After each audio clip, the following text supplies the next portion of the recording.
Hello and welcome to my channel. I'm Angela Brennan and today I'm bringing you Spellbinders Stitching Die of the Month January 2024.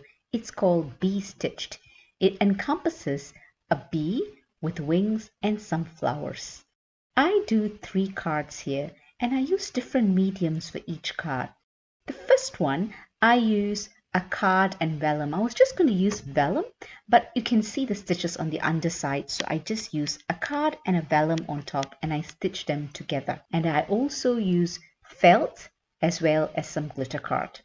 And to do this I use tapestry needles size 26 and 24. And now I'm going to introduce Lowercase threads. It's 100% cotton threads.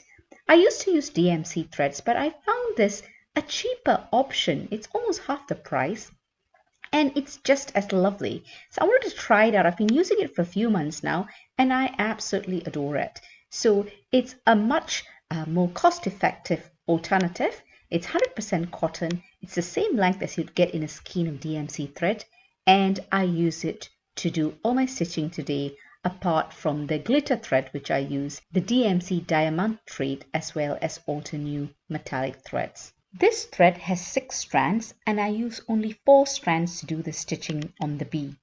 So when I remove the strands, I always remove the strands one by one. If not, it'll get knotted and you just waste your thread. So here I remove 2 strands and then I double up the strands. So it's when I stitch it, it's 4 strands. You could do it either way. I tend to do that the first time, and then if I need more thread, I've got the other 4 strands to use. When I'm stitching, I just follow the etches on the die. So when you die cut it, you can see the imprint of it on the die cut piece, and you just need to follow that. There's 2 ways to secure the thread at the back. I show you first how I secure the thread at the back with some sticky tape. I just cut a tiny bit of sticky tape and I secure that at the back. And the second time, when I show you, I just trap the thread behind. You can do it either way. I just wanted to show you both ways that I do it, and sometimes it depends on the die cut in which way you use it. So there's 2 options to it. So the first card I use a card and vellum for the wings, and the second card I do it entirely with glitter card, and the third card I use velvet paper.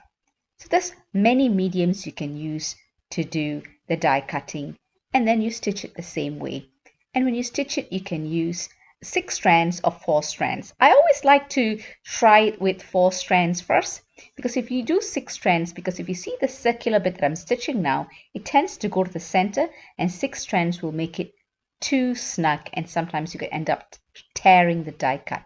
So I think 4 strands. If you're not sure, 4 strands, you can even use 3 strands, and that will give you still a beautiful stitch. The assembly of the bee as well as the flowers is actually pretty straightforward. You just need to look at your packaging and you'll see how it's done. I really hope you enjoyed the video. If you do, please give it a thumbs up and consider subscribing. And when you do subscribe, remember to press that notification bell so you're alerted when subsequent videos are uploaded. I do have most of the Spellbinders club kits, and I tend to put videos out for each of them over the month. And I really hope you enjoy them, and I'd love to hear your comments on what you think of the cards I make with all of these club kits. It would give me that impetus, a little bit of encouragement to do a little bit more or follow any of the requests you may have. I have included all of the products I've used, or most of the products I can find links to, in the description below for ease of reference, and I really hope you enjoy using this die set. The flowers alone can be used repetitively on future cards, even if you don't use the bee. But I can see myself using this die set in future cards going forward. In the meantime, I'm going to wish you happy crafting, and I'll catch you at my next video. Take care.